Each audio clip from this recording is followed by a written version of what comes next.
I'm Martin Tyler, and you're listening to Harry Symeou.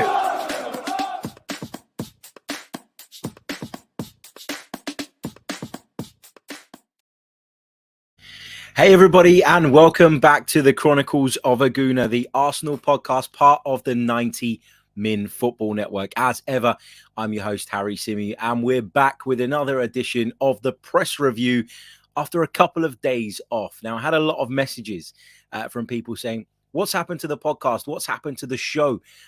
Nothing. I just took a couple of days off. As you might have seen on social media, I had my little girl's christening at the weekend. That was on Sunday.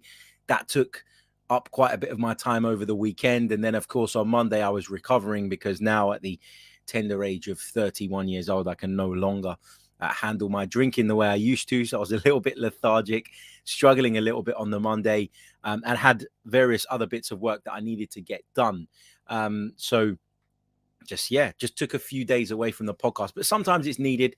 Sometimes it's necessary. We've been going at full tilt throughout the course of last season. We're going to be going at full tilt throughout the duration of the summer as well, keeping you guys across all the latest transfer talk with regards to the Arsenal. So I felt like I needed a couple of days to just chill, to just unwind, to just recover from a really, really busy weekend, and then just get some of my ducks in order ahead of the summer. And I've done that now, so we are back, and I promise you there will be no more disappearances from me.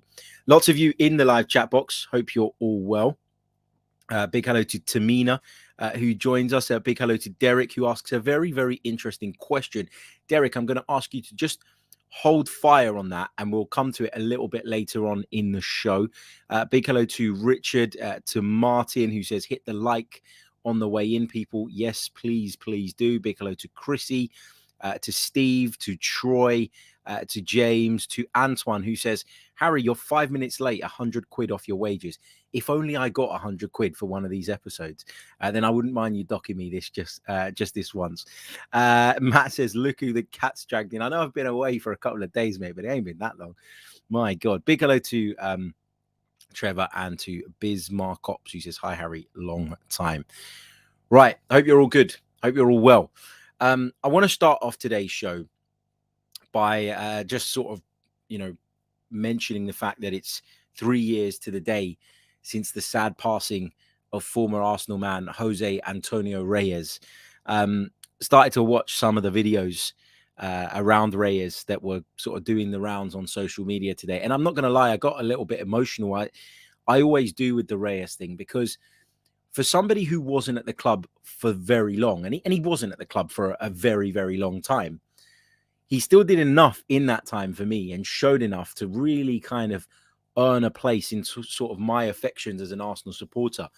At that time, I remember genuinely thinking and feeling that he was my favorite player. Like, we had so many superstars at that point, but there was just something magical about Jose Antonio Reyes, the way he used to pick the ball and run at people, the way he used to dribble past people with ease, that wonderful left foot he had from which he could find the top corner, the bottom corner. He was just a really superb player. And actually, when he left Arsenal, I remember thinking, this is a guy who, and he did go on and have a very good career after us. Of course, he went to Real Madrid and he returned eventually to Sevilla, where he won European Cups. But I just always remember thinking that Jose Antonio Reyes could have achieved so much more at Arsenal. And I've spoken in the past about the reasons why I think maybe that didn't happen. And it's quite an unpopular view. I think that there was a few players in that group that, and in particular Thierry Henry, that he didn't quite gel with. I didn't think. I know that there's pictures and there's images of the two of them kind of sort of, putting their arms around each other after a goal celebration or whatever. But I felt like, although Thierry Henry was great, and you don't want him to move over for anybody, because at that time in particular, he was probably the best player in the world, there was something that just felt like it was blocking Reyes for me. And it felt like the club, the team wasn't big enough for the both of them, if that makes sense. And I think it did kind of hinder Reyes, not just Thierry Henry, but some of the other players around him as well. And I never really felt that we were ever able to make Jose Antonio Reyes the focal point and the centerpiece like he deserved to be. And obviously he moved on, and obviously he went back to back to Spain with Real Madrid, and obviously eventually ended up at Seville, where he started and where he joined us from. And and had a really, really good time there. And he was just, for me, he was one of those players that every time he got the ball, you got off your seat. You know, you knew, you could hear that, you know, that sound you used to hear at Highbury when everybody used to get off their chair and the chairs would like fold back into place automatically. That noise was like synonymous for me with Jose Antonio Reyes, because every time he got the ball in a dangerous area in the opponent's half, you instantly got up because you knew that something magical could be about to happen. And just what a superb player. And I still remember 3 years ago when we heard the news, you know, that he had passed away, how I felt that day. And really, really sad, because as I say, although you wouldn't put him in the bracket of an Arsenal legend because of the fact that he didn't stay at the club very, very long, and because of the fact that, you know, you could argue that maybe, I don't want to say he underachieved, but you could argue that he didn't hit the heights that we knew he was capable of for a long enough period of time. He's still somebody that I was really sort of passionate about, somebody that really did sort of capture my imagination as an Arsenal fan, and somebody that I'll always hold in very, very high esteem. And the age at which he passed away, I mean, that's no age to go, is it? It just isn't. And whatever way you look at it, it's sad, it's a tragedy. And I think it's important for Arsenal fans, and I know there are a lot of Arsenal fans that watch this and listen to this that are probably a little bit too young to remember Jose Antonio Reyes in an Arsenal shirt. If you don't remember, I urge you to go back. You can find the clips on YouTube, I'm sure, and just have a look at some of the moments that he brought us, particularly at Highbury. I mean, sensational player, sensational footballer. And I just wanted to pay a little tribute to Jose Antonio Reyes at the start of this show, because, of course, today marks the 3-year anniversary of his sad and tragic passing. On a more positive note, we're going to talk about a number of players today. Now, I recognize that we've been away for a few days, so there's plenty to catch up on. We're also going to do a lengthy Q&A bit towards the back end of the show, but we're going to focus today on Serge Gnabry being linked with a move back to Arsenal. We're going to be talking about Arsenal's interest in Dominic Calvert-Lewin, Youri Tielemans, and the interest that still exists in him, and the fact that a couple of other clubs, according to Fabrizio Romano, have now entered the race. We're going to be talking about Marseille's intentions with regards to William Saliba. We'll be talking a little bit about our pursuit of a left back, a Premier League or an ex-Premier League goalkeeper who's declared his interest in joining Arsenal Football Club. And we're going to be talking a little bit about Mesut Ozil's situation at Fenerbahce. Same old story regarding Mesut Ozil. So lots and lots to get into, because, as I say, we've been away for a couple of days.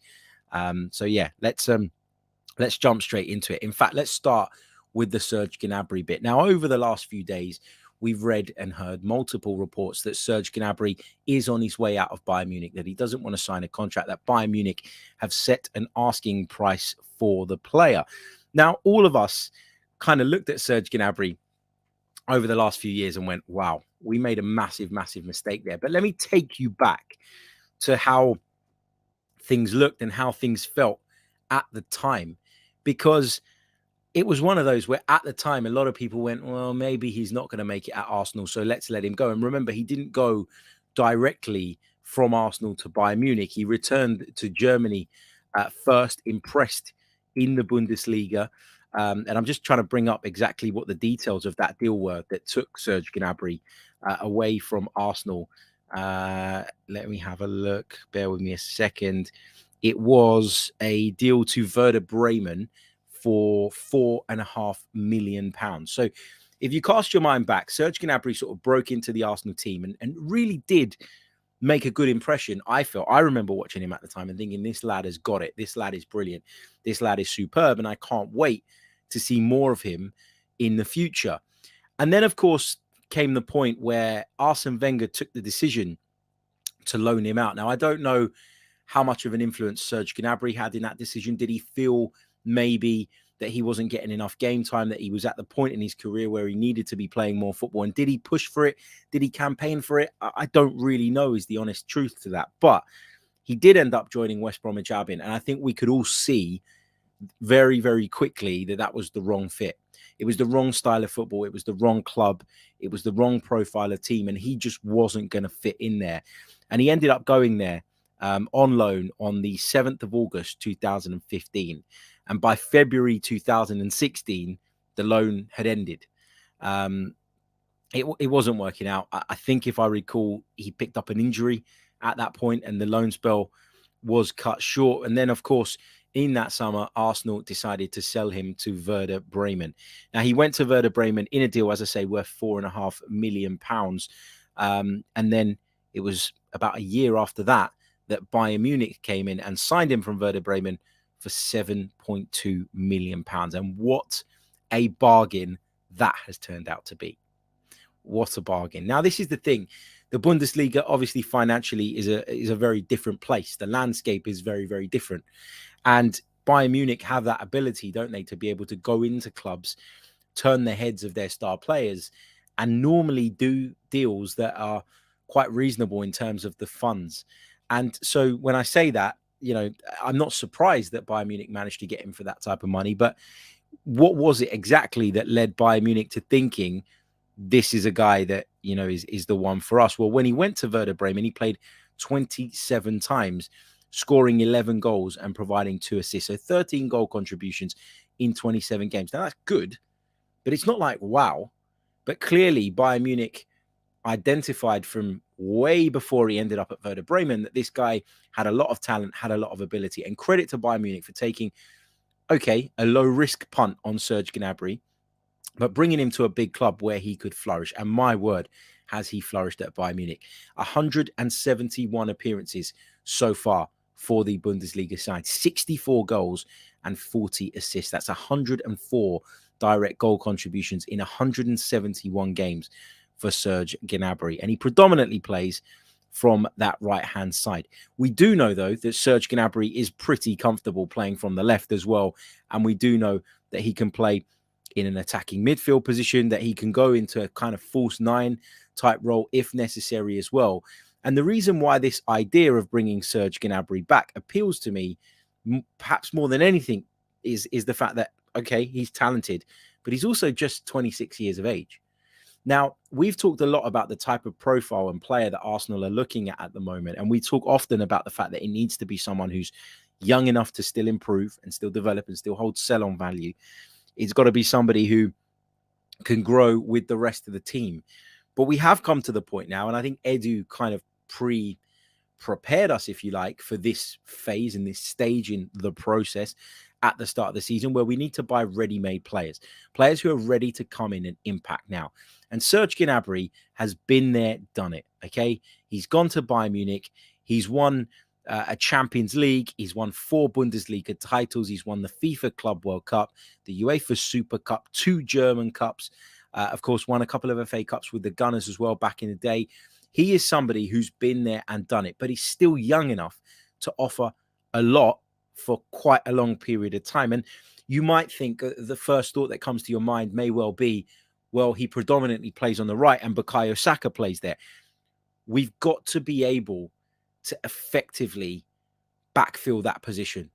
We've got to be able to effectively take Bukayo Saka out of the team from time to time to give him the respite and the breathers that he needs, and not downgrading quality too much. And I think we can all agree right now that Nicolas Pepe is not the guy that's going to come in and replace Bukayo Saka and give us all the same things. He just isn't. Serge Gnabry gives you the outputs as well, more so than Bukayo Saka, because he's at a further stage in his development and in his career. There's no reason why Gnabry can't play from the left-hand side. There's no reason why we can't rotate those 2 positions between Saka, Smith Rowe, Martinelli, and Serge Gnabry if we could get him. We all think that there's a chance and a possibility that Nicolas Pepe leaves the club this summer, in which case we do need another wide man. And I'd be so up for this signing if we could make it happen. Now, this boy genuinely loves Arsenal, and I can tell you that for a fact. Now, why can I tell you that? Because in my previous life as a banker, and obviously I won't share any details, but Serge Gnabry was a client of ours.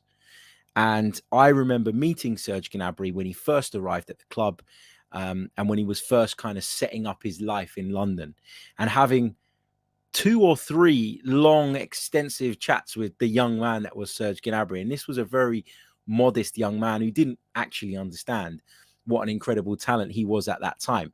He was very humble in the way he spoke about himself. He was very down to earth. And obviously, as his career developed and as he pushed on and got better and better, he obviously grew in confidence, as you would. But this was someone who was so grateful to be at Arsenal, and so grateful to represent this huge club. I think the way he left probably hurt him a little bit. I think the way he was kind of pushed to one side by Arsenal at the time and almost forced to go on loan due to a lack of trust, maybe at that particular point in him, was probably something that was difficult to take. But I don't think that Serge Gnabry, despite going and playing for a number of other clubs, has ever felt at home at a football club the way he did at Arsenal since then. He doesn't feel that at Bayern Munich, clearly, right? His current contract with the club is due to expire at the end of June 2023. So he'd be going into his last year of contract. And therefore, you can understand why Bayern Munich will be like, well, if you're not going to sign a new deal, then we're actually probably quite happy to think about what is a reasonable transfer fee and to let you leave. So I think that this is an opportunity that we should try and take advantage of. And I keep saying this, right? Because what Arsenal need to do is continue with the plan, continue with the focus, continue with the ideology of building this young, strong team that you hope are going to grow and develop together to the point where we can compete for the game's biggest honors and for the game's biggest prizes. But at the same time, as a football club who don't have sugar daddy owners, who don't have an owner who is going to say, here is £200 million every single summer, who's going to give you fees like £100 million to spend on single players. You need to be ready as a football club to pounce on opportunities that come your way. Tottenham have already done that this summer. Tottenham have already shown us that they have identified an opportunity in Ivan Perisic, somebody who fits into Antonio Conte's system, who knows the manager well, who clearly feels that he can offer something to the club. And they've gone out there and they've done it. They've made it happen quickly because they were in a position. Now, I know it's different because that's a free transfer. And all that needed to be ironed out was wages, salary, terms. But perhaps, there was a signing on fee thing in there as well. Maybe that was a factor in it as well. I don't know the ins and outs. I've got to be honest. But what I'm trying to say is Serge Gnabry may not have been somebody that Mikel Arteta identified 12, 18 months ago as a potential signing. But that's probably because he didn't think that he'd be available. He is available. And he is somebody that could add so much to this team and could add another dimension to this forward line, as well as a real increase in outputs, which is something that we're desperate for at the moment. So you got to be ready and you got to be prepared that in football, opportunities will present themselves, opportunities will come up. And if you think that opportunity is too good to miss, you've got to be able to take it. You've got to be able to get it done and make it happen. And when you think about it now, I've heard some people talk about Serge Gnabry as somebody who's dropped off this season. Well, 14 goals in 34 Bundesliga appearances from wide isn't somebody that's dropped off to me. 6 assists. If you look at his Champions League record, 3 goals and an assist in 8 games. He's got 2 assists in the DFB Pokal. And of course, he got an assist in the DFL Super Cup. So if you think about that, right, this is a player who has dropped off, okay, according to people. Now, I just want to compare that with Bukayo Saka's stats, not to have a go at Bukayo Saka, but to make the point that we're talking about Gnabry. I still go to say Gnabry. That's how I used to say it. And when obviously we've since been corrected. But we talk about him as being somebody on the way down, right? Somebody on the way down who's managed 14 league goals in 34 appearances. But with Bukayo Saka, we're talking about somebody who's absolutely amazing with 11 league goals in 38 appearances. So again, not wishing to have a go at Bukayo Saka, but there's levels to this, right? And Serge Gnabry has been at that level for longer and is at that level currently where I think he can make that difference. Now, that doesn't mean he comes in and he replaces Bukayo Saka. There's no reason why they can't play on one flank each. There's no reason why that position, as I keep saying, can't be rotated between Martinelli, Smith Rowe, Saka, Gnabry. But this is an opportunity that I am desperate to see Arsenal try and take advantage of. Now, Will there be other clubs in for Serge Gnabry? I'm sure there will be, because he's been that good in recent seasons and he's really made people sort of stand up and take notice of his progress. So I don't expect it to be a free run. But as I say, this is a lad and a boy that genuinely has a affiliation with Arsenal Football Club. Let's try and use that. Let's try and build on that. Let's try and take advantage of the fact that that connection is already there and try and convince him that this is the place for him. If you can do that, then the challenge comes up. Can you convince Bayern Munich to part ways with him? I think, given his contract situation, we can. I think that given his contract situation, Bayern Munich will probably be quite happy to come to the table. And I think that if the player pushes for it as well, there's no reason why Emirates Stadium can't be his next destination. It's, it's easy to say it, obviously. But, I think it's something worthwhile pursuing. Some of you asking sort of what's the price tag. We read some sort of contradicting reports the other day. I read 35 mil, I read 40 mil, I've read 45 mil as well. I think around the £30 million mark, given his contract situation and given that Bundesliga clubs don't tend to sell for huge chunks of money, just sort of generally speaking, I think that there's a good chance you could get this deal done for around about £30 million. Would he want a hefty wage? I'm sure he would, but he's worth it. And if you want to compete at the top and if you want to compete with the elite, then you have to be prepared to pay those wages and those salaries. And this comes back to what I kept saying throughout the season when people were very critical of me saying, oh, why do we need to clear the decks now? Why have we done this? Well, it's to be in the position where we can do things, if we choose to, like this, right? Because had we still had Pierre-Emerick Aubameyang stinking out the place, had we still had Ser Kolasinac, on, 100K a week in the back end of last season, where we were forking that out, had we still had a number of these players that Mikel Arteta and the club have decided to move on and get rid of, we would still be a step behind in terms of where we want to be going into this summer. And to clear the decks ahead of time meant that we could get to this place where going into the summer, we would be in a position to take advantage of some of this stuff and take advantage of some of these situations that are going to arise throughout the transfer window across Europe. That's why it was important that we done that stuff up front. Now, you and I will probably feel a little bit disappointed, and even still, now that the dust has settled a little bit, that Arsenal didn't manage to get into the Champions League, and there will always be that sense of regret. Could we have done it if we had gone out in January and added to the side in a number of key areas? Maybe, but it's become abundantly clear in the weeks post the end of the season, that Arsenal's objective and Arsenal's ambition within the club was to get back into the Europa League, and we've done that. So if you're in the club, if you're in the director's box and you're sitting there and you're ticking off your objectives against how you got on this season, there'll be a tick next to getting back into the Europa League. There'll be a tick next to clearing the decks. And as far as they're concerned, a good job has been done. Now, obviously, that level of expectation changed and sort of it raised, didn't it? Sort of based on the fact that we were in the hunt for Champions League football. But this is where we're at. And I feel more confident in Arsenal going out this summer and doing the business that we need to do because of the fact that we managed to do that forward thinking or show that forward thinking and forward planning earlier in the season.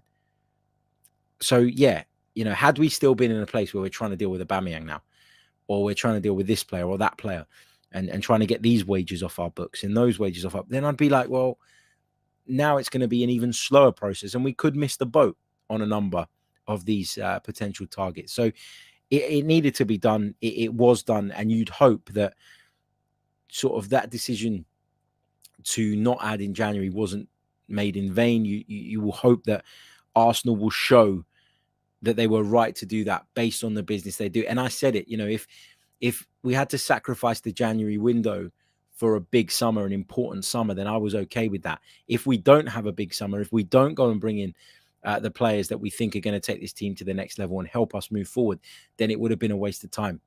And then you can look back on it and say it was a bad decision. But I think you've got to give the club the opportunity to show and highlight why they did what they did in January and what the benefits of doing that in January were going to mean for the summer. So yeah, let's see. Anyway, let's move on. I can see a lot of you are quite keen on the idea of Serge Gnabry coming back. Let me just pick up a few of your comments. Jean Rene says Gnabry would be a brilliant signing. Pat says, can Gnabry play down the middle?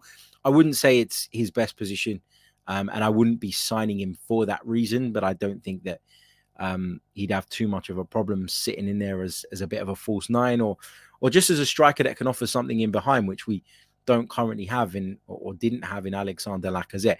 Interesting as well, we still haven't heard anything really official from the club on the futures of Eddie and Lacazette. Now, there was rumours and reports that Eddie had been offered a new 5-year deal with a 100k per week salary attached to it, but we'll I'm sure get more information on that in the coming weeks. But can Gnabry play down the middle? I think he can if push comes to shove, but it's not the position I would be signing him for.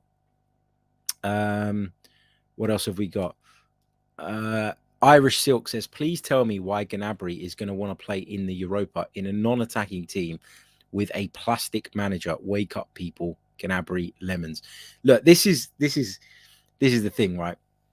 Why would he want to play in the Europa League? Well, you would if you join a club on the basis of a 3-4 year agreement, you're doing it because you think over the duration of that time you can achieve what you want to achieve with that football club. And Arsenal are definitely 100%, based on what we saw last season, moving in the right direction. So Serge Gnabry may well be up for sacrificing 1 year in the Champions League. He's been there and done it. He's won it. This is not a guy with unfinished business in the Champions League. He will probably look at this and think, well, I can sacrifice 1 year out of the Champions League because I've won it. Most players won't win it in their career. To say we're a non-attacking team, I think is inaccurate. I think that very early on in Mikel Arteta's tenure, you could have levelled that criticism at Arsenal. I don't think you can anymore.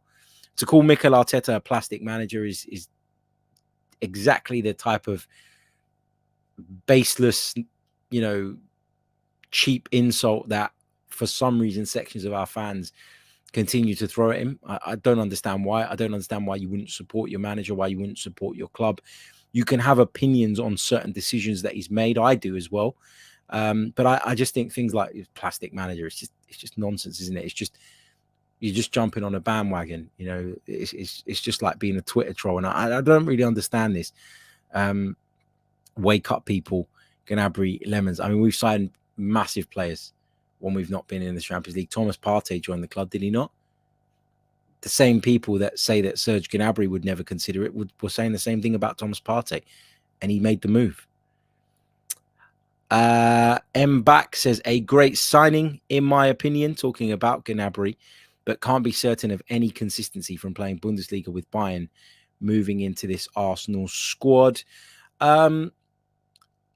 I guess, though, the thing is that with Gnabry is, although his best days and his best moments have come in the Bundesliga and probably in the Champions League as well, he's obviously established himself as a fully fledged German international as well. He scored 20 goals in 31 appearances for the German national side as well.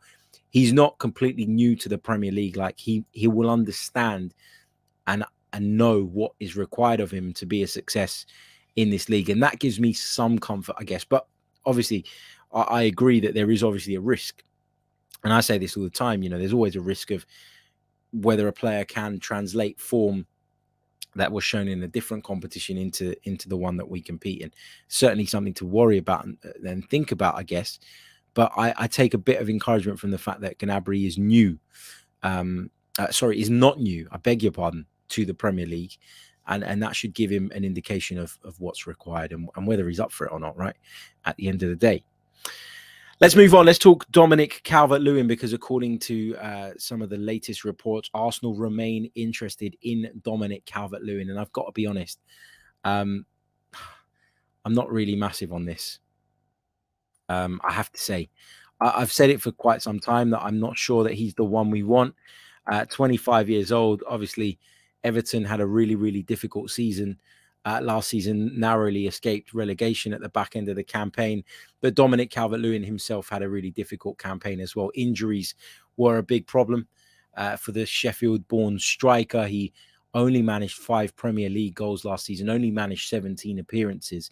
And we've since heard as well that Dominic Calvert-Lewin has really, really struggled with some sort of mental health issues throughout the course of the season. And I kind of feel a little bit bad at the fact that I was quite critical of him and his performances last season, because clearly I wasn't aware of the stuff that Dominic Calvert-Lewin was going through on a personal level. And that, that can be massive. That can be huge. That can really knock the stuffing out of you, and it can really take the wind out of your sails. So I'm not sort of wishing to shit on Dominic Calvert-Lewin, if that makes sense. But to me, there are better options out there for what we're going to have to pay to get Dominic Calvert-Lewin out of Everton. Everton are not a club that are desperately in need of funds. They're not a club desperately in need of selling. According to Transfermarkt, he's worth £37.8 million. I'd imagine that given his importance over the past few seasons, maybe not in the last one, but in recent history, Everton will demand probably quite a bit more than that. And he's obviously been heavily linked with a move to Newcastle at the moment, who we know can afford it. Look, I just think with Dominic Calvert-Lewin, there's still elements to his game that I'm not quite sure about. I don't know that he is sophisticated enough in terms of some of his movements, in terms of his ability to drop into those deeper areas, which is something that's clearly a requirement for Mikel Arteta. I think he's a great box player. I think he's a great target to put balls into. But again, that's not really the way we play or want to play. I think he gives you an incredible physical presence, which is something that we're clearly missing up front. So there are some positives to Dominic Calvert-Lewin. I also think he's a lot better in behind defenses than people probably give him credit for. But to me, as I say, when you think about all the factors, so what does he have in terms of qualities? What are his shortcomings? What will he cost? How likely it is that we'll be able to meet what Everton are asking, or be willing to meet what Everton are asking in terms of a price? I think this is one that we should probably steer clear of. And I can see in the chat that a fair few of you agree as well. Moving on, Youri Tielemans, somebody that we spoke about on one of our recent shows, still being linked with a move to Arsenal, and apparently is going to be available for around about £25 million, as we previously discussed. But the latest on that from Fabrizio Romano is that there are a number of other clubs now in the mix to sign Youri Tielemans, as you'd expect, right? Anyone worth looking at, worth pursuing at the age that Youri Tielemans is at, and available for what we believe to be a very, very reasonable price, he's going to attract attention. And, now is where the club and the people leading the negotiations and Mikel Arteta have a huge role to play. Persuade him, make him believe, make him see, make him feel that this is the right project for him and the right move for him. I think it's really, really important that we have that bit of the negotiation process in order, because that for me is really, really important. Money, yes, of course, it's important. You've got to be competitive financially, but I think you also have to make people feel wanted. You also have to make people feel loved, and you have to make people feel important within the environment that they're going to be operating in on a day-to-day basis. So yeah, big fan of Youri Tielemans and the idea of signing him, particularly for that fee. If we were talking 60-70 million pounds, I might be a little bit reluctant to say that we should go out and do this because of the season he's just had, and I know it's just a one-off season at this stage, but I do think I did think that 25 million pounds, this is one that you gotta, again, comes back to the opportunities part I was talking about earlier. Opportunities like that present themselves, you've got to take them, or be in a position to, at least if you feel that's the right move. Another quick bit on a current Arsenal player who spent last season out on loan at Marseille, and that is William Saliba. Now, of course, Mikel Arteta says he has to come back, and I fully do at this moment in time expect him to return to Arsenal, compete for a place in the squad, and fight for a place in that back line. But Marseille have been cleared, if they want to try and sign William Saliba by the Court of Arbitration for Sport. Now, they were handed a transfer ban, not so long ago, but the Court of Arbitration for Sport has ruled that Marseille are okay to proceed with transfer activity, meaning that if they do want William Saliba and they do feel that that's something they can do, they are free to pursue it. Now, when you think about this, and I've said this before, okay, people don't like this. I've said it before. William Saliba has this huge cult following, and it's amazing when you consider that he's not played a competitive game for Arsenal. Do I think he's a good centre-back? Yes. Would I prefer for him to come back and be given an opportunity? Yes, because I think he's got a really, really high ceiling. Do I think he's perfect now? No. Do I think he made a fair few mistakes last season? Yeah. Do I think that there are elements to his game that he needs to improve? Yes. Do I think that some of those shortcomings are going to be magnified and highlighted more in the Premier League? Yes, I do. But we're in a win-win situation with William Saliba now. And that's the bottom line. You know, we heard a couple of days ago that the club, one of their priorities this summer was to potentially tie him down to a longer-term contract. And I understand from a business perspective the need or the want to do that. But just at this moment in time, when you think that we paid £27 million for this guy, we're in a position where we cannot possibly lose, because we either bring him back, integrate him into the squad, and have ourselves a very, very good centre-back, which you're not going to find very often for £27 million in today's market. Or we sell him for something in that region and we get all our money back. And by having sent him out on loan to Marseille last season, we've managed to salvage the player's value after a dreadful start to his Arsenal career in terms of just the way everything went, not in terms of on the pitch. But, you know, we either make our money back and Mikel Arteta in the club can go and reinvest that money on a player that they maybe feel is more suitable. So I'd like to see him come back. I'd like to see him get an opportunity. But we haven't lost anything on William Saliba.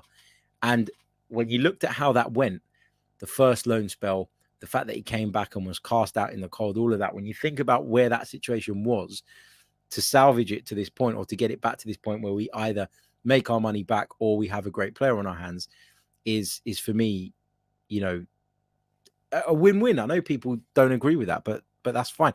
Gunnar Deja Vu says, my guy said win-win. Unless we're getting £80 million for him, it's not a win situation. Who on earth, who on God's green earth is going to pay £80 million for William Saliba today? Who? There is not a single club in world football that would pay £80 million or even close to that for William Saliba in his current form, in his current state. He's just not at that level. And if you think he is, I don't know what you've been watching all season. Like, has he got potential? Yes. Can he be an exciting prospect? Yes. Am I looking forward to hopefully seeing more of him? Of course. But he is not an £80 million centre-back. My word. My word. Gunnar then, Deja Vu then goes on to say, you think it's unlikely that he'll go on to be worth that?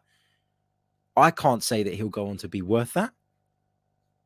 JW says, 80 million for Saliba. Now that's delusional. Exactly. It's crazy. He's not Virgil van Dijk. He's not at that level. When Virgil van Dijk was signed for what was it, £75 million by Liverpool? I remember people at that time going, whoa, Virgil van Dijk, £75 million. And Liverpool took a huge gamble on that and a huge risk, and it paid off. Brilliant for them. You know, we got to see him sort of turn into this absolute beast of a player. And now you'd argue, given the impact he's had on Liverpool over the last few years, that he was worth every penny. Are we saying that William Saliba today is Virgil van Dijk levels? Because you're talking about a comparative price. Not a chance. Not a chance. Not today. Not today. Not a single person can guarantee that he will reach that level where he's an £80 million centre-back. You can't say that. It's a guess. It's a gamble. And unfortunately for us as fans, we can throw statements out like that and we can say things like that. And if they come off, great, you know, we're geniuses. We know what we're talking about. And if they don't, well, whatever. It wasn't our money that went down the drain. As a football club, you cannot afford to operate like that.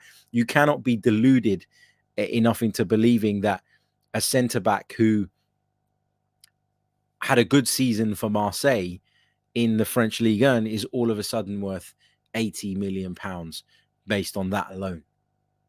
You know, let's see him in the Premier League for a season, then we can talk.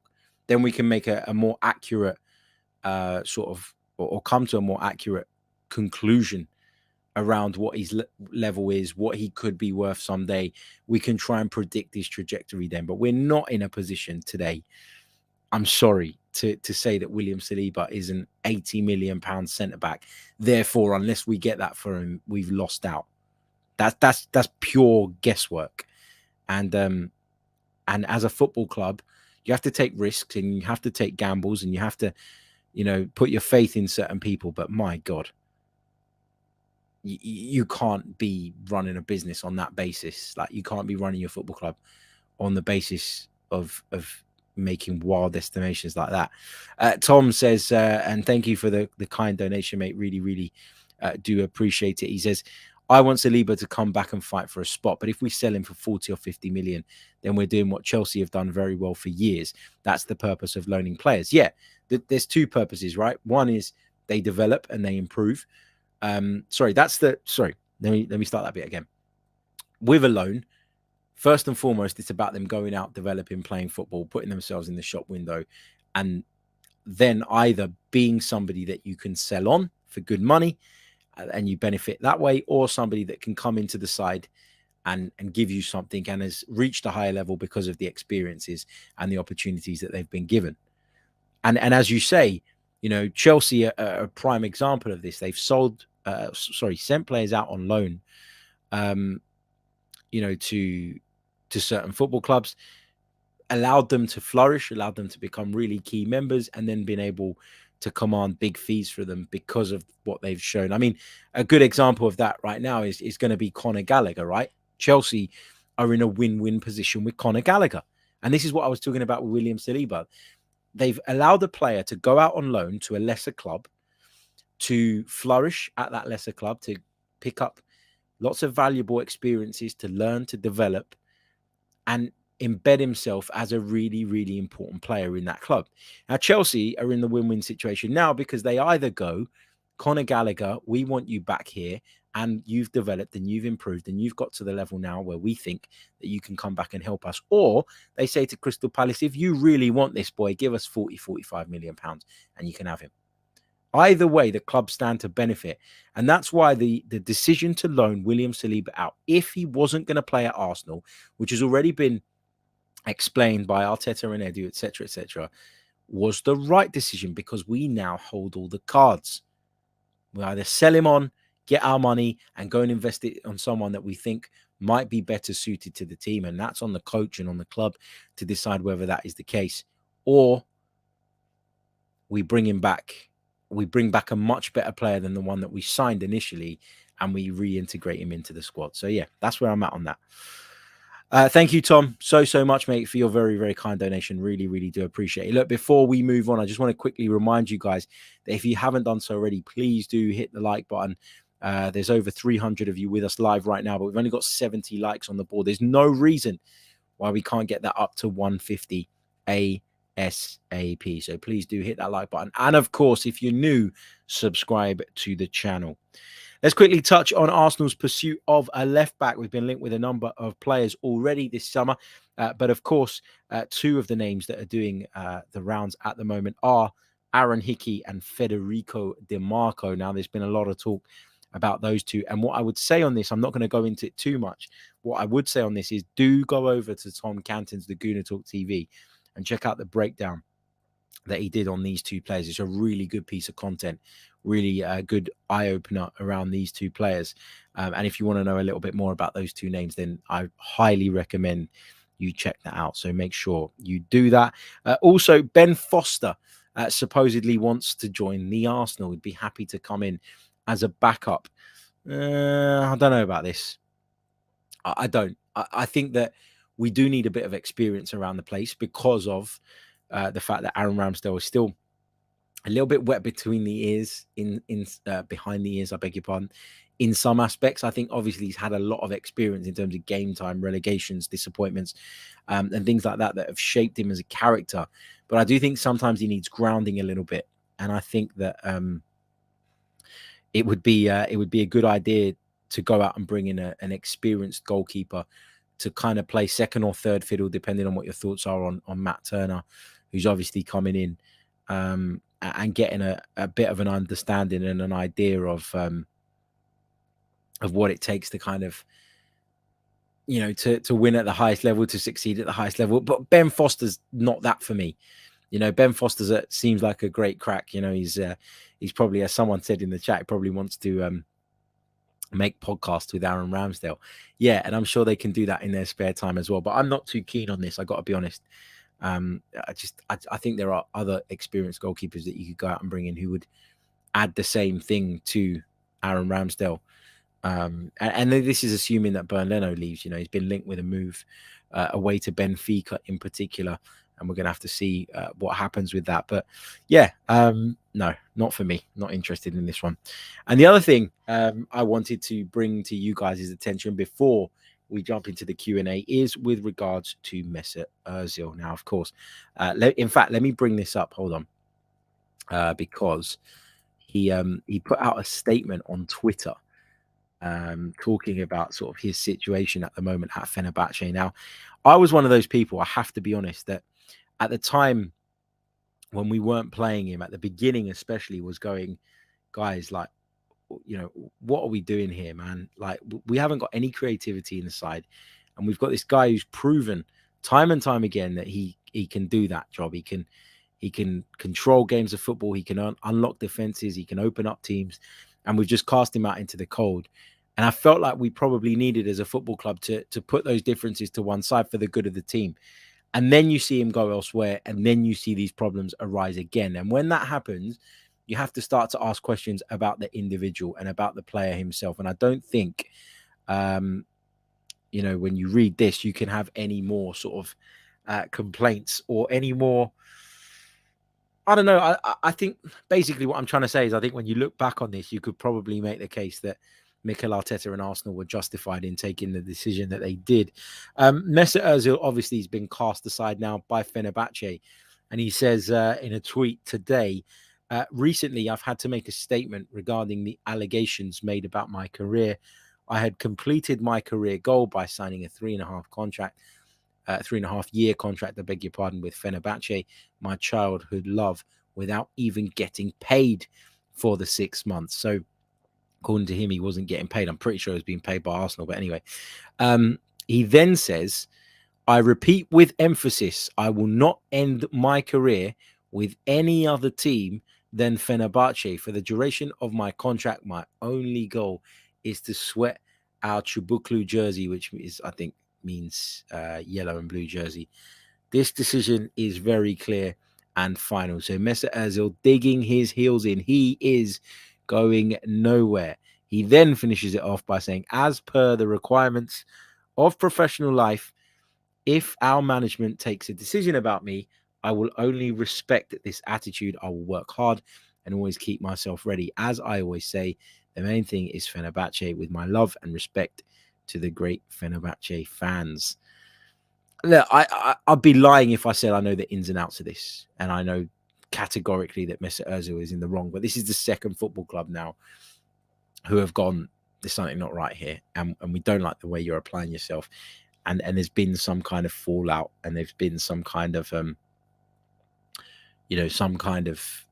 debate. And also, when people say, he only cares about football, if that's the case, go to the Fenerbahce board, go to whoever calls the shots at the football club, and say, let's come to an agreement then. I'll get out of it. I want to play football. He's a supremely talented footballer. But he doesn't want to do that. Just like he didn't want to do that at Arsenal. Didn't want to come to any sort of compromise earlier because he wanted to collect on the contract that he signed. And I kind of get that, right? I get that if you commit to something, you want to be paid for it. And I totally understand that. But by that same token, he's not short of a few quid, and he could potentially reignite his football career, maybe elsewhere. I don't know, maybe go to the MLS, whatever it is that Mesut Ozil, perhaps wants to do. I don't know.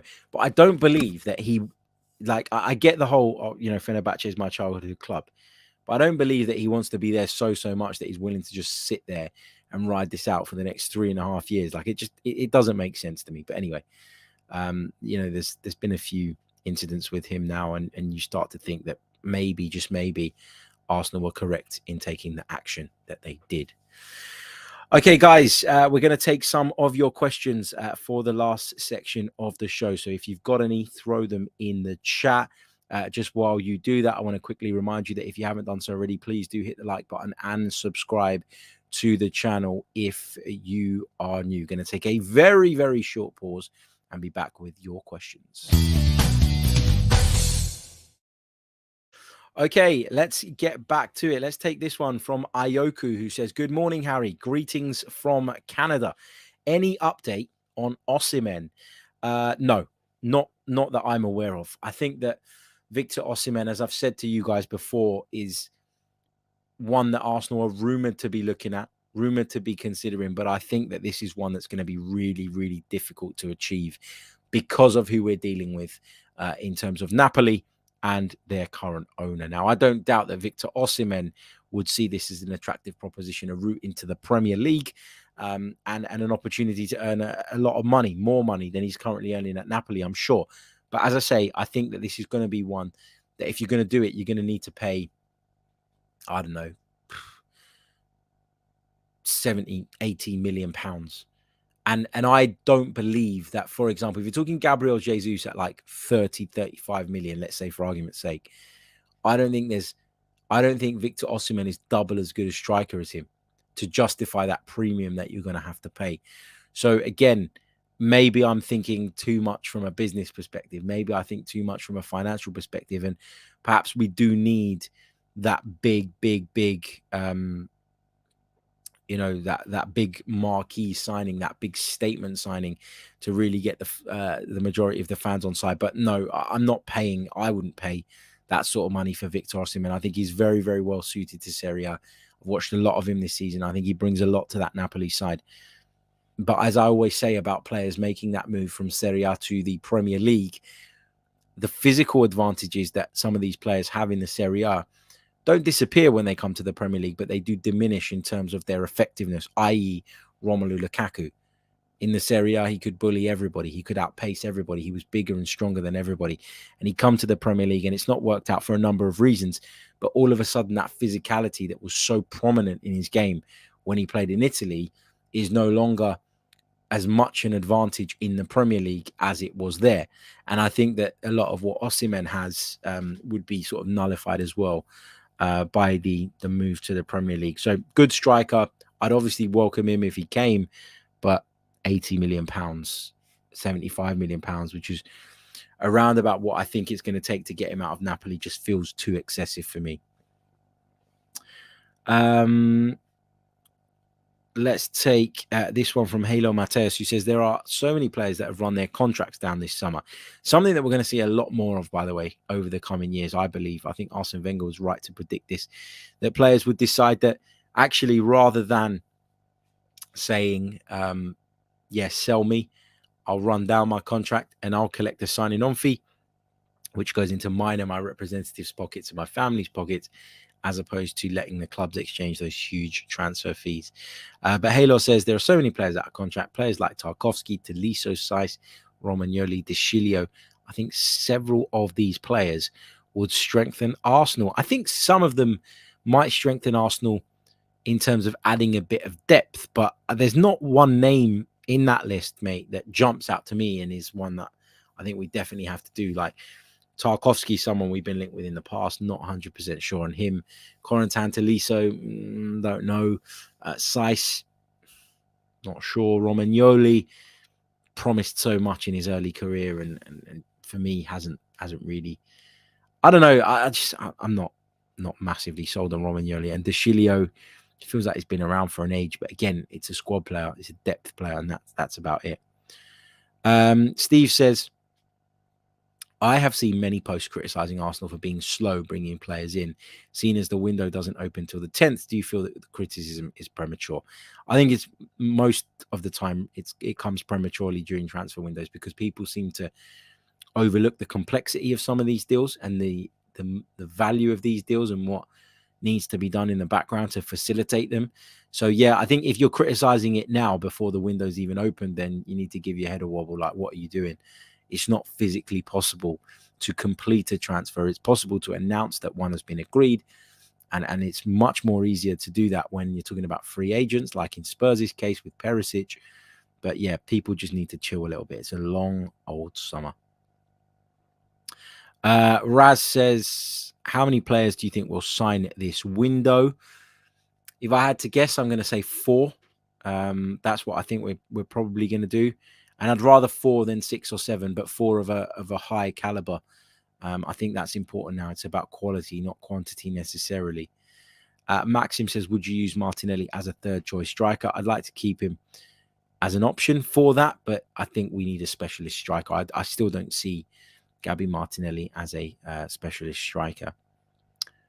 What else have we got? Let's pick up a couple more. Faris says, is Jonathan David still a target for us? And that talk has gone a little bit quiet, hasn't it? Again, like, you got to be so careful with these rumors and stories, because a lot of the time they are coming from, just hearsay, and that's the thing. You can't get too attached. Often we'll hear that we're in advanced negotiations with a player that we didn't even know was on our radar. That's just the way football works. I don't know that he's not, but I also don't hear much that suggests that he's at the top of the list at all. Kingsley Opara says, hi, Harry, how do you feel about Perisic? The Spurs kind of touched on this a little bit earlier on, but I guess my overriding thoughts on this are that he's an Antonio Conte signing, and he'll probably fit into their system really, really well. I don't know that I'd have done this deal if I was Spurs, if this was one that required a hefty transfer fee. The fact that it was a free transfer obviously makes appeal, and the only thing they're risking is the wages. But given his history with Conte, given the role he clearly plays very well, and the system that Tottenham work with, I think he's a good fit. I do. And if I were a Spurs fan, I'd be quite happy with that signing.